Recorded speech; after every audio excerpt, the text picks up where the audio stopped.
The whisper lasted only seconds, but it carried enough force to divide a palace. Behind the locked doors of a secret coronation summit, one sentence about Queen Camilla silenced the most powerful people in the royal household.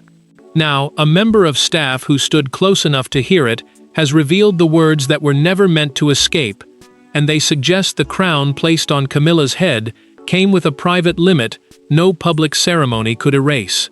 Before we go deeper into what this really means for the royal family, make sure to subscribe so you don't miss a single update.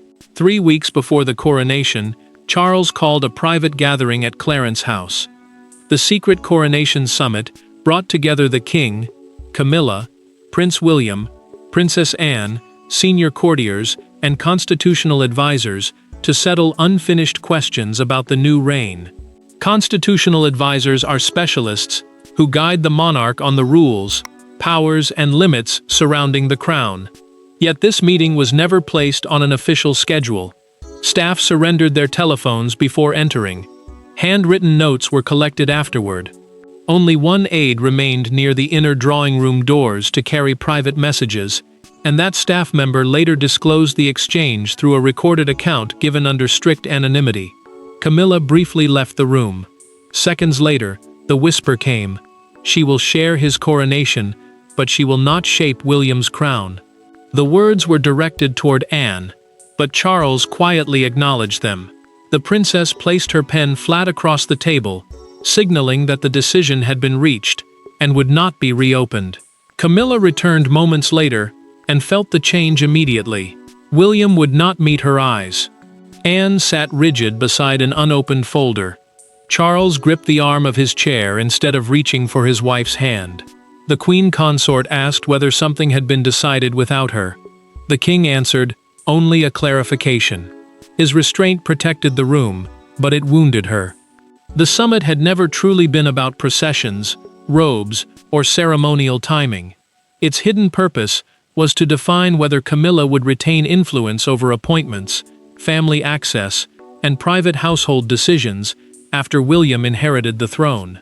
That mattered because one reign was beginning while another was already being protected. Charles wanted dignity for his wife. The prince wanted control over his future court. Anne understood both sides, but her silence carried a warning. She and William believed a boundary had to be written before affection blurred authority, and before the coronation made Camilla's influence appear permanent. The whisper explained what was decided, but to understand why the room accepted it, the loyalties and fears of every person seated around that table had to be exposed. No one entered the summit with the same fear. Charles feared humiliation for the woman he had spent decades defending. Camilla feared that a crown without lasting influence would become nothing more than a magnificent farewell. William feared something entirely different, that silence now would become surrender later. And between them sat Anne, carrying the memory of Queen Elizabeth's discipline, watching a family argument transform into a battle over who would control the monarchy's next chapter. Charles saw the coronation as more than the formal moment when a sovereign is crowned. For the king, it represented the public completion of Camilla's long journey from rejection to acceptance. He wanted the ceremony to prove that his marriage and reign could exist without apology, and he believed any restriction placed upon his wife would reopen wounds he had spent years trying to close. Camilla had revealed that fear to him privately before the summit. The queen consort said she could not endure being crowned before the world, while remaining a temporary guest inside the family. Charles promised she would never be made to feel secondary again. Yet the reassurance carried a danger he had not confronted. Protecting her dignity in his reign could quietly create expectations for William's. The prince understood that threat clearly. His household, children, and future court would be shaped by any authority granted now. Catherine paused with him outside the meeting room and asked whether he was prepared for his father to view resistance as betrayal. William answered that protecting the future sometimes required disappointing the present. Then he entered, knowing that one refusal could deepen a wound between father and son. Anne arrived carrying a confidential memorandum, a private document explaining which royal powers end when a sovereign's reign is over. She had highlighted every passage confirming that a consort could not bind the next monarch's household. The princess was not defending tradition for its own sake. She was defending the future king's right to govern without inherited obligations created through family pressure. Camilla's separate continuity proposal made that concern impossible to dismiss. The requested role would allow her to advise on reconciliation, charitable patronages, and ceremonial planning after William's accession. The language sounded gentle, but its reach was broad enough to preserve access long after Charles's reign ended. Charles watched his son place the proposal back on the table without signing it. The king's face tightened. William kept one hand over the document and said quietly, "This cannot follow me into my reign." Anne did not react, but her memorandum had already revealed that the fear was older than the summit. That incident had unfolded months before the coronation, and within the family, it was remembered as the moment a polite request became a line no one could safely ignore. The crisis did not begin inside the secret summit. It began at a smaller table, during a private Windsor dinner, where one carefully phrased request caused William to stop eating and Anne to lower her glass without taking a sip. Camilla had not raised her voice. She had not demanded a title.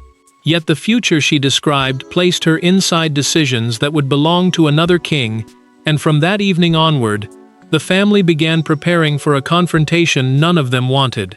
6 months before the coronation, Charles, Camilla, William, Catherine, Princess Anne, and Prince Edward gathered for a private dinner at Windsor Castle. The meal had been presented as a family evening, but the conversation shifted during dessert. The Queen Consort asked the prince to confirm that after his accession, she would remain the family's permanent private counselor, keep rooms at Clarence House, and be consulted before major changes involving royal relatives or shared patronages. William first treated the request as emotional reassurance. He answered gently, believing Camilla feared losing her place after the king's reign ended.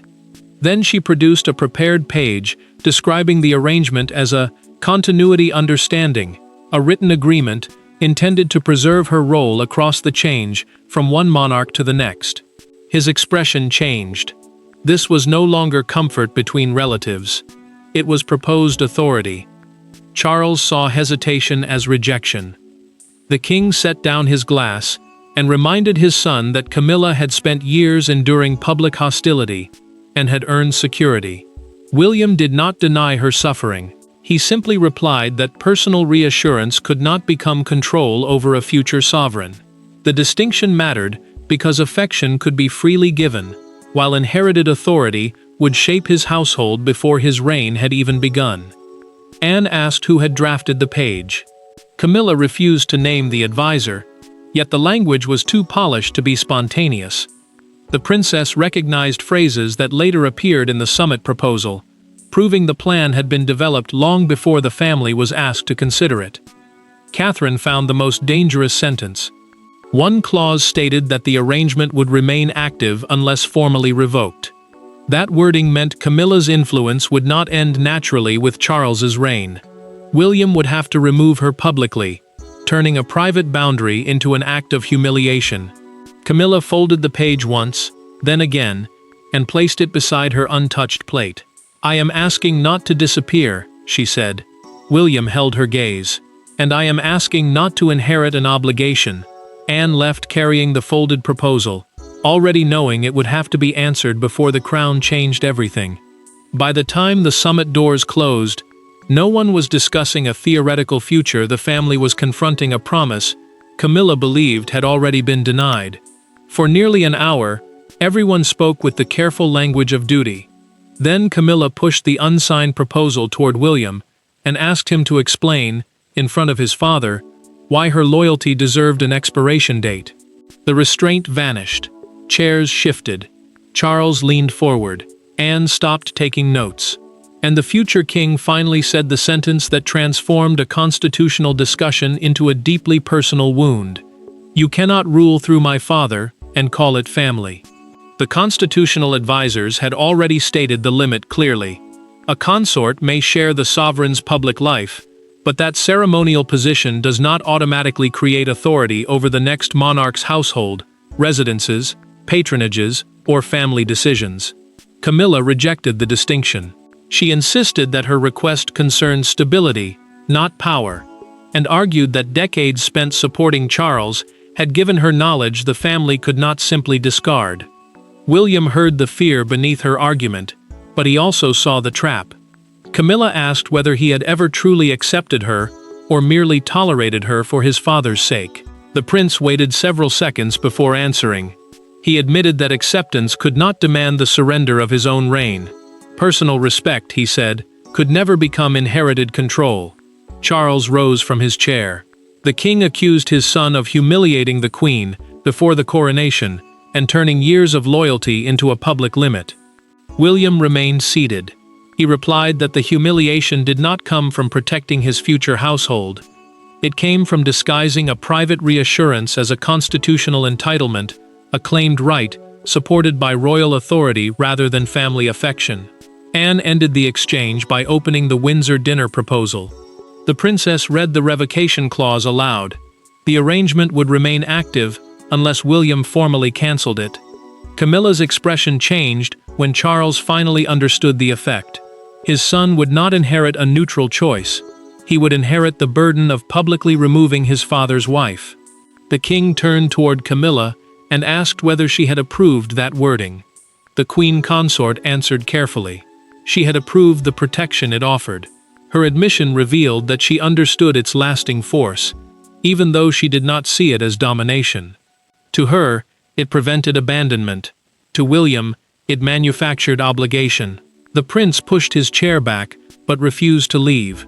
He looked directly at Charles and promised that Camilla's dignity, residence, and security would be protected. He would never humiliate her or erase her place in the family. But he would not grant inherited influence over his children, household, or crown. Anne then closed the proposal. Emotion had exhausted itself. The law had not. The argument had become painfully personal, yet the decision would be settled by something colder than emotion, the boundary between a monarch's wishes and an heir's independence. Anne had remained silent while the family wounded itself. She had watched Charles defend his wife, Camilla defend her place, and William defend a reign that had not yet begun. Then she opened the memorandum in front of her and spoke with the calm finality of someone who had already measured every consequence. The summit was not deciding whether Camilla deserved respect. It was deciding whether one sovereign could leave another sovereign bound, and on that question, sentiment had no authority. Princess Anne had been asked to chair the constitutional portion because both Charles and William trusted her judgment. She had spent decades watching Queen Elizabeth separate private affection from crown authority, meaning the powers and responsibilities attached to the sovereign rather than the person. The monarch could promise Camilla financial security, a protected residence, ceremonial dignity, and personal care during his lifetime. He could not permanently control the household decisions of the king who followed him. Charles felt the walls closing around him. The king asked his sister whether she would speak with the same firmness if the person facing exclusion were someone she loved. Anne did not soften.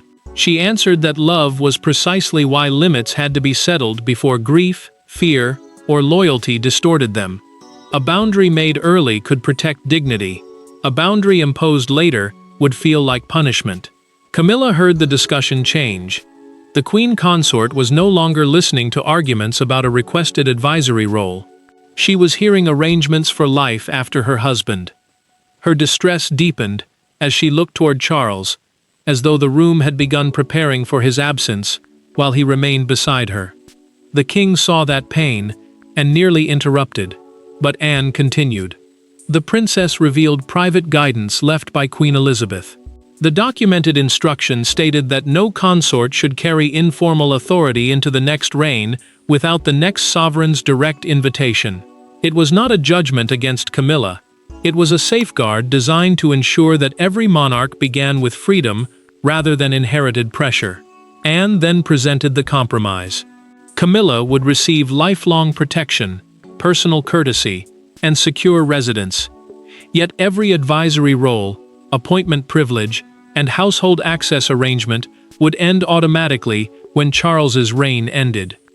William could invite her counsel afterward, but no document could force him to accept it. Charles read the wording twice. He removed his glasses, pressed his fingers against his eyes, and asked whether his wife would at least be treated with kindness. William answered, "Always, but never as a condition of the crown." The king accepted the language. Camilla did not. She rose before the final wording was completed and left without looking back. The king remained at the table. But the sound of the closing door revealed that the summit had already created its first consequence. Camilla did not return to the summit. She walked through the private corridor alone, dismissed the aide waiting near her rooms, and removed the coronation briefing papers from her desk, one page at a time. Inside the drawing room, Charles signed the compromise that protected her dignity while limiting her future. He had secured peace between two reigns, but when he finally went to find his wife, he discovered that constitutional clarity could feel indistinguishable from personal abandonment. The summit ended with a written agreement confirming that Camilla's public coronation status would remain unchanged. Yet every future role inside William's household would require a new and voluntary invitation from him. Staff were ordered to describe the gathering as routine coronation planning. The numbered copies were sealed and distributed only to Charles, William, Anne, and the keeper of the privy records, the official responsible for protecting the monarchy's most restricted constitutional documents. Camilla sat alone in her private sitting room, staring at the ceremonial oath she was expected to rehearse the next morning. When Charles entered, the queen consort did not ask whether the agreement had been signed. She already knew. Instead, she asked whether he had defended her or merely negotiated the terms of her disappearance. Charles told her that refusing the compromise could have driven William away before the coronation. The king had feared a deeper division between father and son, one that might poison the ceremony and damage the new reign before it began. Camilla heard only the cost. She replied that he had preserved his relationship with the prince by allowing his wife to become temporary. Then the deepest wound surfaced. Charles admitted that he had accepted the whispered sentence spoken after she left the room. She would share his coronation, but she would not shape William's crown.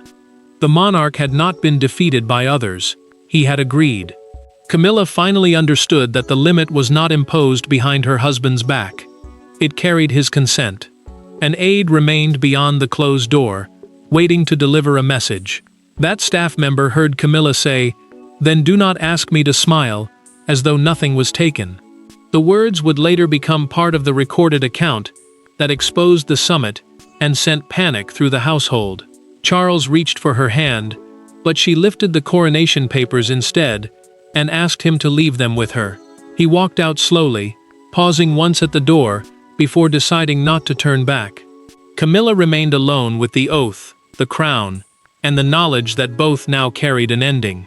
The summit had defined Camilla's limits in the language of duty. The next conversation would force William to explain those limits in the language of family. There were no courtiers in the room, no constitutional papers, and no king positioned between them. William and Camilla met alone, 2 days after the summit, each carrying years of resentment they had rarely spoken aloud. She expected another warning. He expected another attempt to reopen the agreement.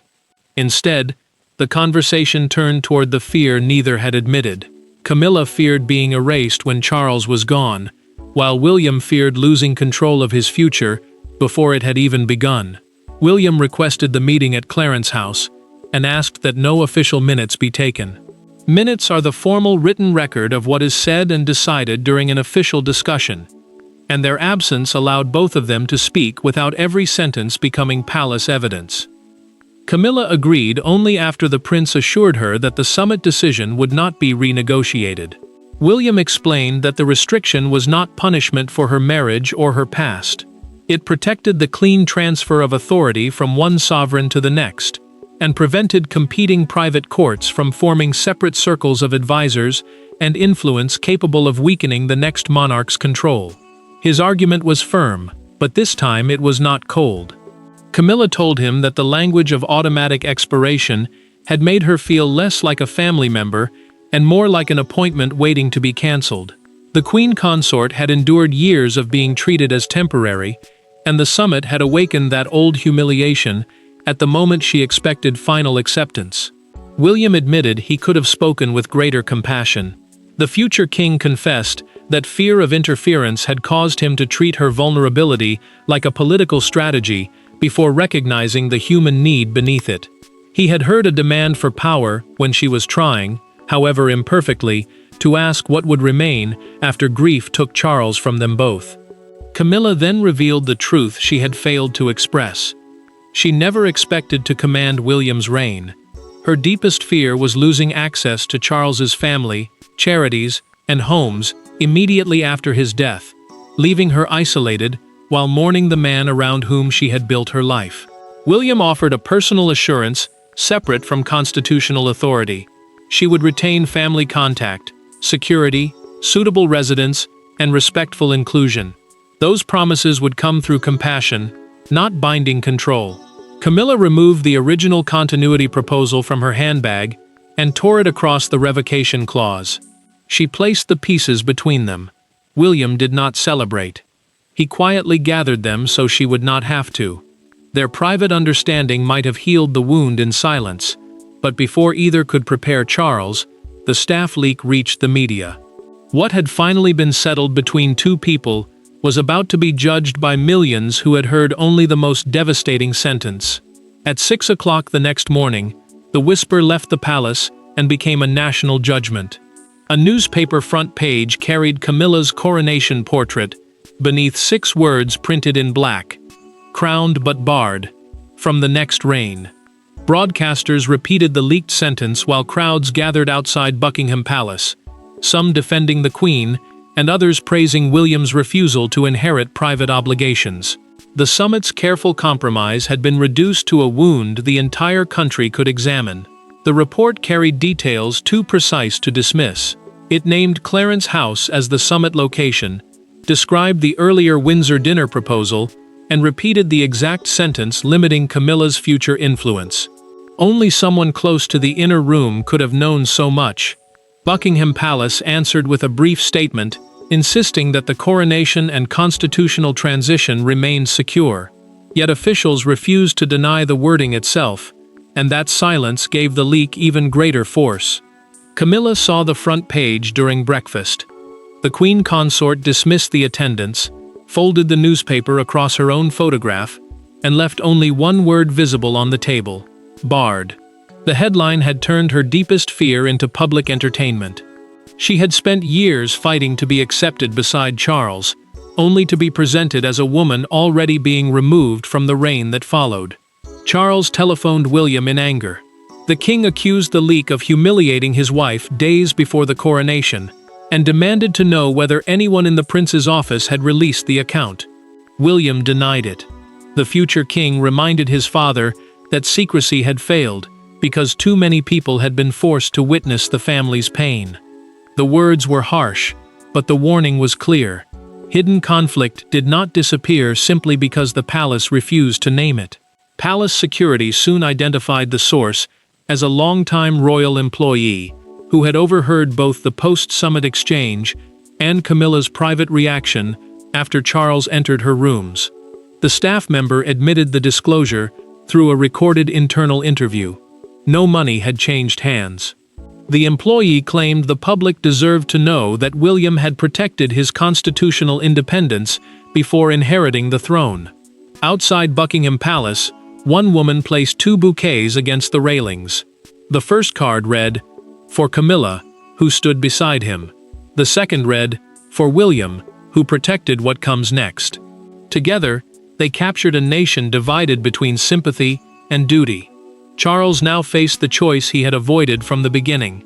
The final decision would not be made behind another locked door. Charles would have to choose, before the country, what kind of victory the coronation was meant to represent. Charles could have denied everything. He could have condemned the staff member, buried the agreement, and allowed the coronation spectacle to overpower the whisper. Instead, he chose a harder path. Standing beside Camilla before the final rehearsal, The king acknowledged that every reign must end without chaining the reign that follows. The admission did not erase her hurt, but it transformed the restriction from a private rejection into a public act of constitutional restraint, and gave Camilla one final choice about how she would be remembered.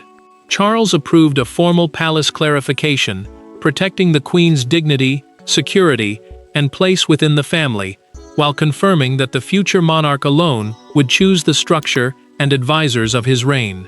The statement avoided repeating the damaging whisper, but its principle was unmistakable. Camilla would stand fully beside the king while he ruled, yet no automatic authority would follow her into William's crown. Before the final coronation rehearsal, Charles apologized for allowing constitutional language to make his wife feel disposable. The monarch admitted that he had focused so heavily on preventing conflict between two reigns that he failed to protect her from the emotional cost. Camilla listened, then told him she could forgive the limit more easily than the silence surrounding it. The restriction had wounded her, but being excluded from the truth had wounded her more. William joined them privately and faced the part he had played. The prince acknowledged that defending the crown did not require removing compassion from the conversation. He promised Camilla that when the reign changed, she would not be erased, isolated, or publicly humiliated. Her security, residence, and family place would remain protected, not through inherited influence, but through respect freely given. Camilla then signed a short declaration, withdrawing the continuity proposal. A declaration is a formal written statement confirming a decision. She did not sign because she had been defeated. She signed because affection offered voluntarily would protect her more honestly than authority imposed in advance. The queen consort surrendered control, but she preserved dignity. Anne closed the original summit file and wrote across its cover, "Resolved by consent." The princess understood the deeper truth. Charles had surrendered the power to bind his successor. William had surrendered the coldness of his first refusal. Camilla had surrendered the demand for permanent influence. Each had lost something, yet the monarchy survived because none insisted on winning everything. Charles offered his wife his arm before the rehearsal. She accepted it, then paused and looked toward William. He gave a small nod. For the first time since the summit, Camilla returned it without hesitation. The leaked whisper did not prove that her crown was empty. It proved that her position had a clear ending, and accepting that ending gave her greater dignity than fighting to control what came afterward. Charles preserved his marriage, William protected his independence, and Camilla chose belonging without dominion. The secret summit began with fear that one woman would lose her place, but it ended with a stronger truth.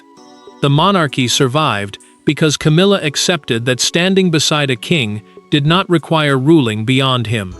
Thanks for watching. Please don't forget to like and subscribe, and we will see you in next one.